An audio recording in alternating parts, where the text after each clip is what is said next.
What could you do to create jobs, protect the environment, and help slow population growth all at the same time? Call this man. He says he knows how and wants to spread his solution around the globe.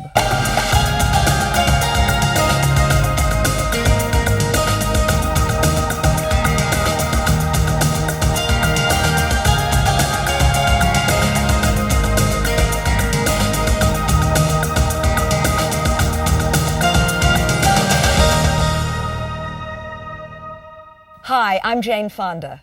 Welcome to People Count. There's a growing dilemma facing the world today, and it's getting bigger by the moment. It's our population. There's 6 billion of us on this planet, and every hour that number increases by 10,000. Meanwhile, our natural resources are being tapped out. To make matters worse, the consumption rates of developing nations are skyrocketing. So what do we do about this unsustainable journey we've embarked upon? Ashok Khosla says we need to slam on the brakes and develop alternative ways to live. Photojournalist and filmmaker Barbara Pyle finds out exactly what these alternatives are as she travels to India to talk to this ingenious innovator. Ashok Khosla truly believes someone's trash is another's treasure. Waste material. This is waste. This is trash. In the United States, we would call this trash. Well, we're converting it into cash. But Ashok treasures this trash so much he's willing to haggle over it. Ye hai kitne ka kala? And hand over cold, hard cash. You see, to Ashok, these are much more than old rags. They're a way to enrich people's lives. We have designed a whole new system using agricultural wastes, industrial wastes, urban wastes, domestic wastes, easily available raw materials to create jobs.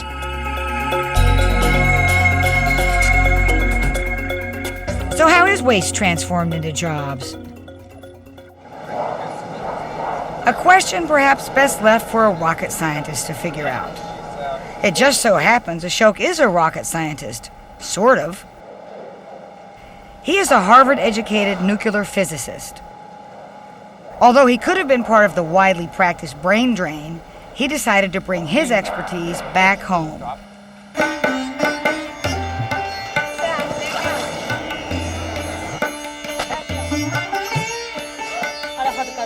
Ashok heads up Development Alternatives, an organization which provides jobs for thousands of people in India.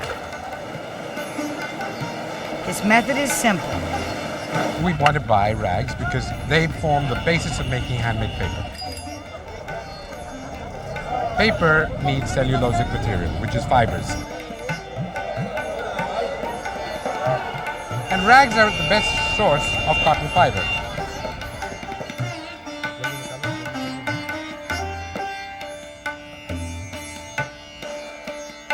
Development Alternatives has factories that take in those rags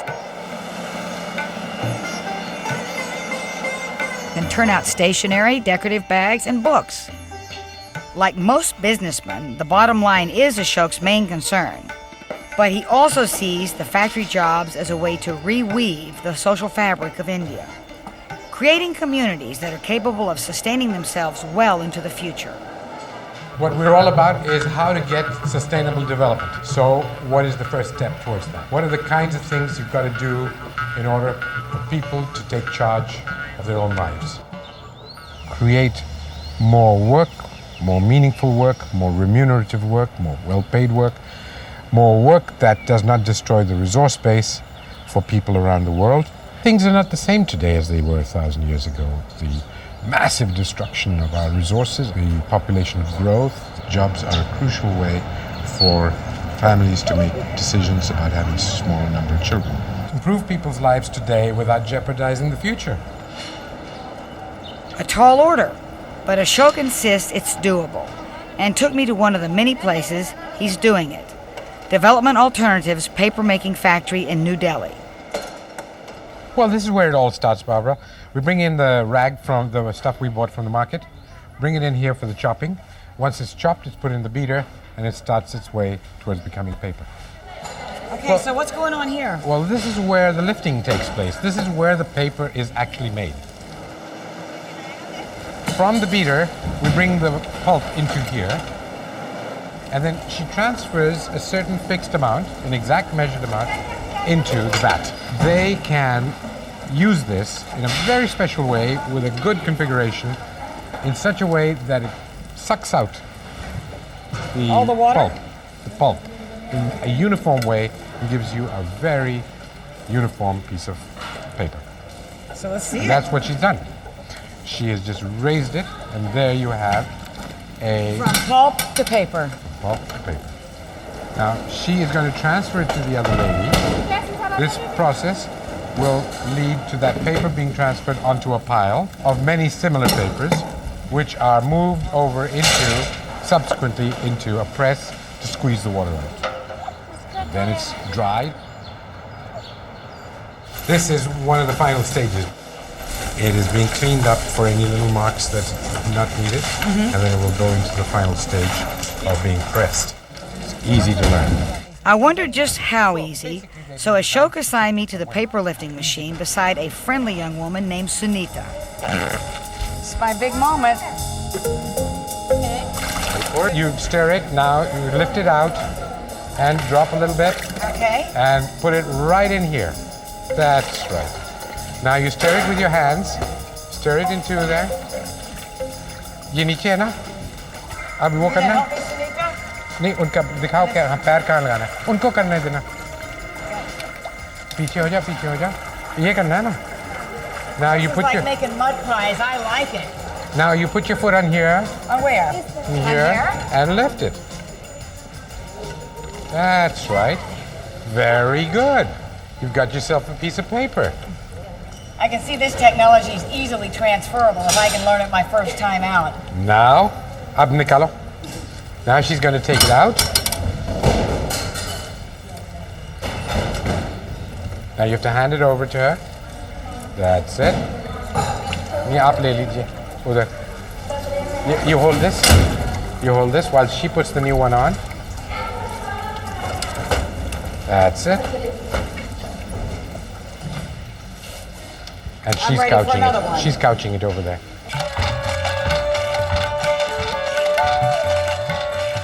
Development Alternatives operates other environmental businesses such as making cloth and brick making from an abundant resource, mud.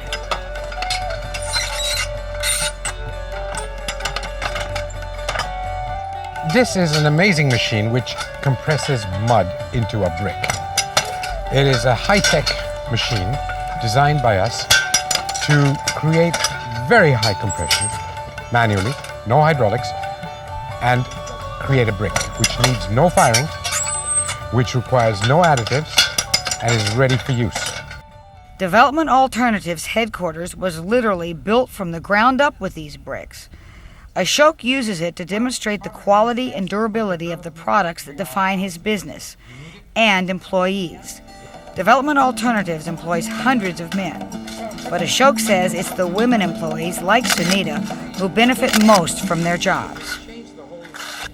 Women traditionally have worked. They work 20 hours a day in most third world countries, but they don't get paid. And until they can get money in their hands, they can't get control over their lives, the decisions they have to make every day. So it is crucial for the self-esteem and the empowerment of women for them to have paid jobs. And so when women are empowered, what happens? They can make decisions that affect their fertility. Decisions that will affect the future of their entire country.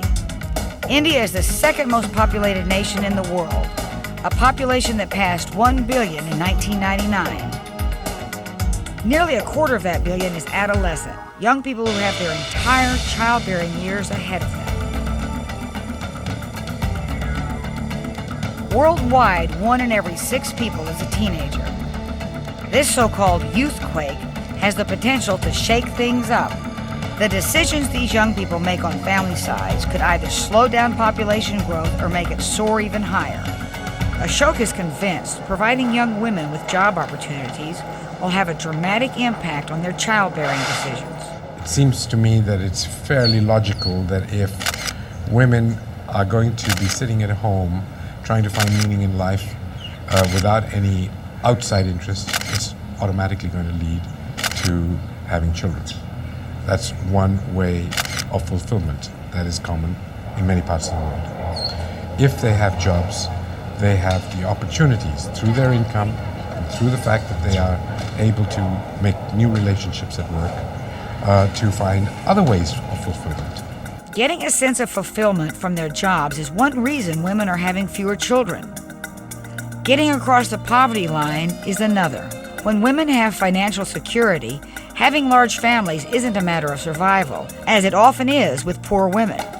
In old age, you need someone to look after you. When you don't have social security, it's children. In the fields, you need labor, and if you can't pay for it, it's children. In the city where you have to line up for scarce goods and services, you can't pay for them, it's children. It's pretty clear that poverty is a major factor in producing large families. That poverty was all around me as Ashok and I walked through the crowded streets of Old Delhi. Well, you see what I mean, Barbara? This is what population and poverty is about. You have an unending chain of linkages between the poor, more babies, more people, more poor. And that's how it goes on and on. How many of these people live in poverty? I suppose about 1/3 of them, roughly 300 million, something like the population of the whole of the US. Wow. What we are now seeing is the impacts of large populations and population growth on a whole series of living conditions. Looks pretty rough here. Yeah, it's a crowded existence with very scarce resources, water, sanitation, and air to breathe, and food to eat. And as the populations grow, they exert more and more pressures on these things. The World Watch Institute estimates in the next 50 years, countries like India, Ethiopia, and Iran will have less than 1/4 of an acre of grain land per person. And water shortages are already a problem in many of these countries, including India. These cities were designed for about 1/10 the number of people. So obviously, water systems, sanitation, power, electricity, everything breaks down at some point. So what's going to happen? Well, we're just going to have to change our ways. And that's what development alternatives is about.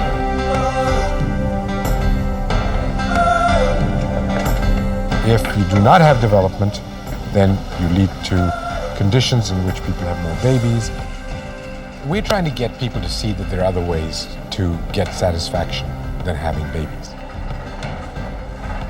Sounds good, but do the jobs at development alternatives really do that?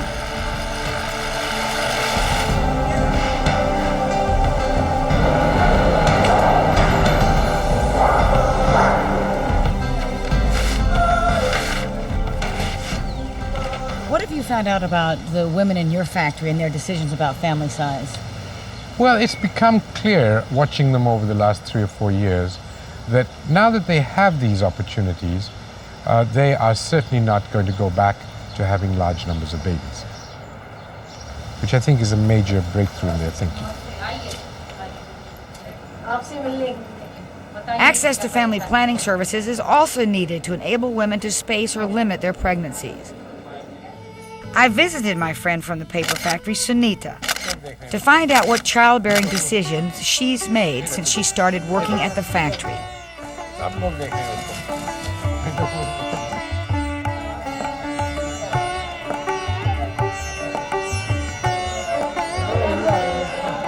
Sunita insists she doesn't want any more children, despite visible pressure from her husband and his family to get pregnant again. So this is kind of like your basic textbook population family. Right. This is her sister-in-law, who has 5 children, with the youngest being the son. It's the son phenomena again. Is this her one child? And how many do you want her to have, mother-in-law? 3 बच्चे एक ही लड़की बहुत आजकल की महंगाई में कितनी महंगाई है It is now getting to be so expensive, one girl is quite enough. One is enough, huh? I was astonished to see Sunita stand up to her mother-in-law, especially so considering the status mother-in-laws have in Indian families. Family members are very deeply guided, if you like, in their decisions, day-to-day decisions, very personal decisions, by the mother-in-law.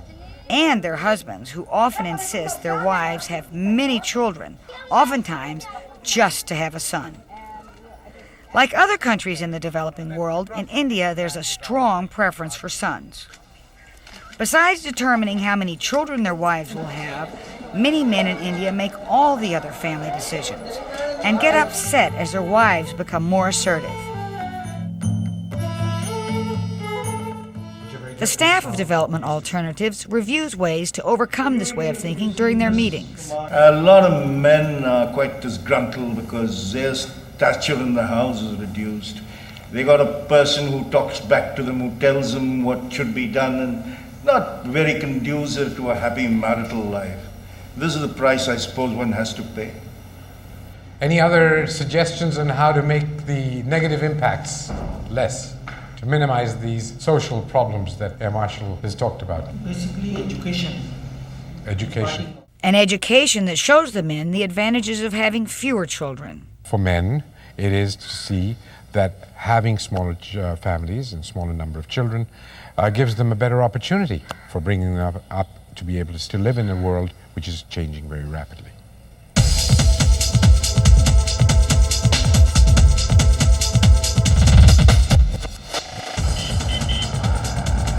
Although developing countries like India have faster growing populations than developed countries, Ashok says it is developed countries that are having a greater impact on the environment.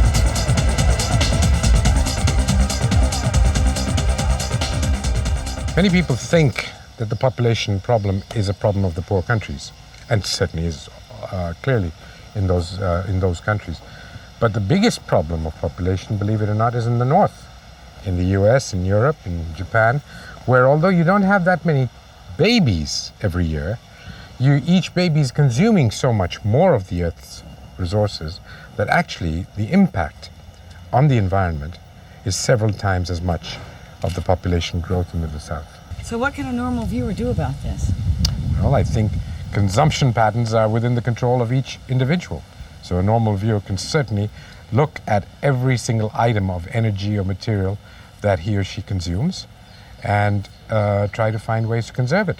The challenge in many parts of the developing world will be to stabilize population growth, and in the meantime promote jobs that can open up a whole world of new choices for men and women. There are very large numbers of people coming into the workforce, and unless you create jobs, you're going to lose the battle.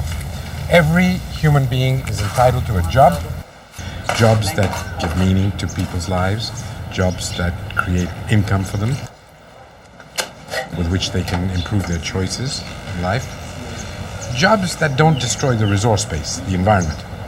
And if these jobs are truly sustainable, Ashok explains, they will stand the test of time.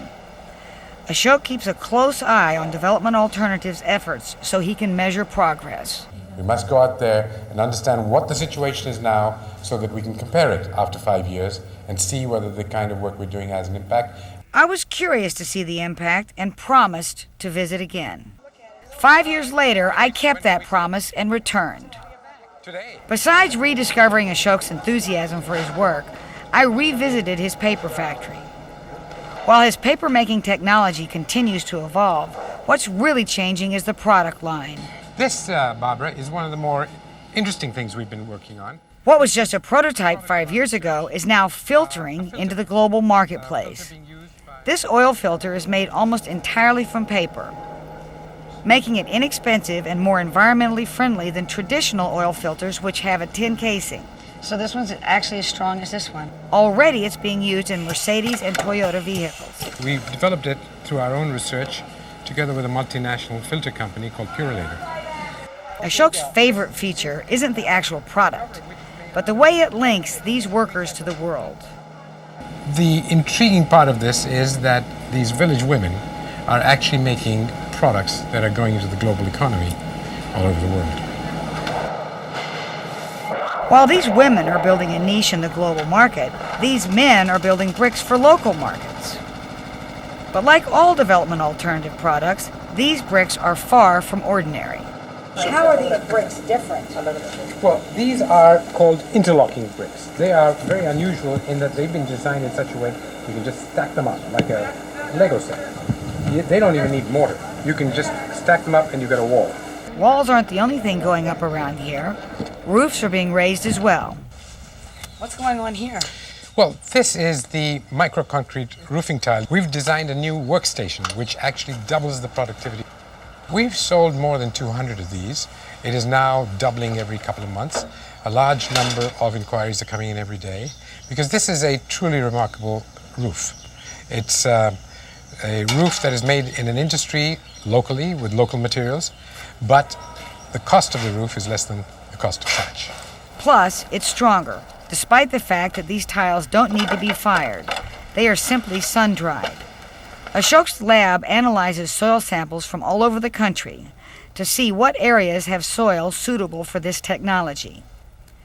Even if a soil is usable, it still requires getting just the right mixture of soil, sand, and cement to make a durable product. We have to tailor it for each place with a mixture for that place. When we get someone inquiring for our technologies, we can tell them what they can do, what they can't do. But Ashok believes there's nothing he can't do. His most ambitious project to date is building a model village based on his technologies, called Terragram. At the heart of it is a revolutionary power plant. It runs on an unlikely but easily renewable power source, weeds.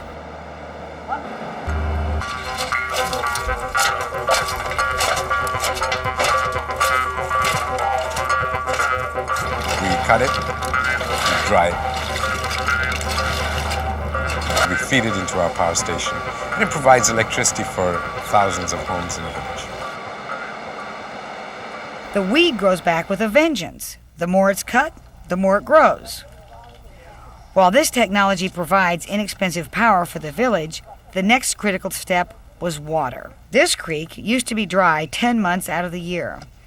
But since Development Alternatives built a check dam, a small dam that has almost no environmental impact, there is now water year-round. The key to sustainable development is water. It makes a difference in the lives of women who now don't have to spend 4 or 5 hours fetching it. It makes a difference in the lives of agriculturalists and farmers who can now have 2, 3, 4 crops when they never had any before. It makes a difference in the lives of children who can go swimming and fishing. Altogether, water is life. And we feel that this kind of an impact is probably as great an impact as anybody can have on people's lives. While I was impressed with how Ashok's business model has expanded, I wanted to see how it actually changed people's lives. So I was curious to see how my paper-making friend Sunita was doing after all these years. How are you? Nice to see you. How have you been? Sunita tells me she still enjoys her job, and the money she made has allowed her to buy a new home. She invited me over for tea. I was impressed to see that she has stood her ground throughout these years and still has only one child, a daughter she wants to see go far. What kind of future would you like for your daughter? I want my daughter to become doctor and big officer so that she should not be like me. At 6, Sunita's daughter is already hitting the books.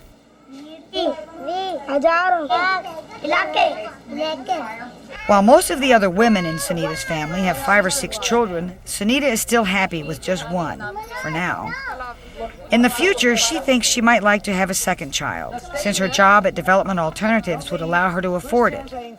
But whether that child is a boy or a girl, Sunita insists she'll stop at 2.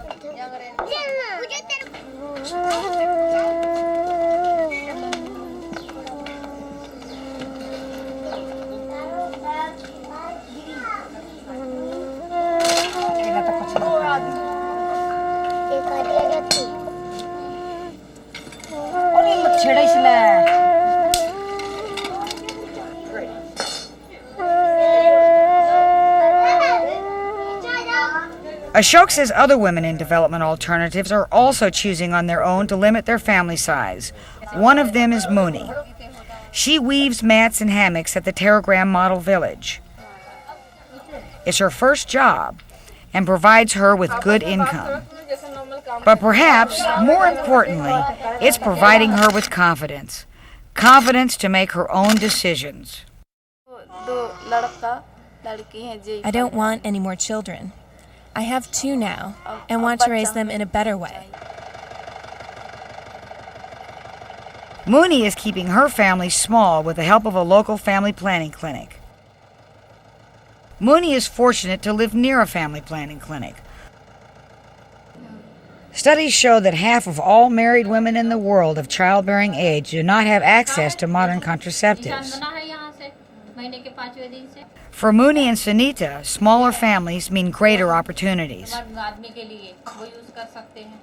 Ashok says even more women can benefit if development alternatives continues to grow. So what are your plans for the future? I see development alternatives in 10 years' time as a kind of cross between IBM, creating new products which the market wants and would like to have, and McDonald's, setting up a decentralized network of delivery systems which reach people right where they are instead of their having to come to the big city to find what they need. So you want to take these models and sprinkle them all over the world, as it were? It's a business, and anybody's entitled to come and copy it and start their own. And I believe that development alternatives is a model that may well be something people will try to emulate. Choices and opportunities. That's what development alternatives is all about. And that's also an essential ingredient to stabilizing population growth, according to the United Nations Population Conference in Cairo. Those choices and opportunities don't always exist, though. Recent surveys show families in most developing countries would prefer to have fewer children than they actually have. A lack of family planning services is partly to blame. At least 120 million couples in those countries want to space or limit their childbearing, but don't have access to contraception. As we've seen in India, women who have access to family planning and are economically empowered choose to have smaller families. If you want more information on how to create sustainable jobs that don't destroy our natural resources, write Development Alternatives, 32 Tara Crescent, New Delhi, 110016, India. Increasing consumption rates also play a role in the population equation. Although developed countries have lower birth rates than developing countries, their consumer-oriented lifestyles have 30 to 50 times the impact on the environment per person. To learn more about the effects of increased consumption rates, write The Population Institute, 107 2nd Street, Northeast, Washington, D.C., 20002, USA. I'm Jane Fonda.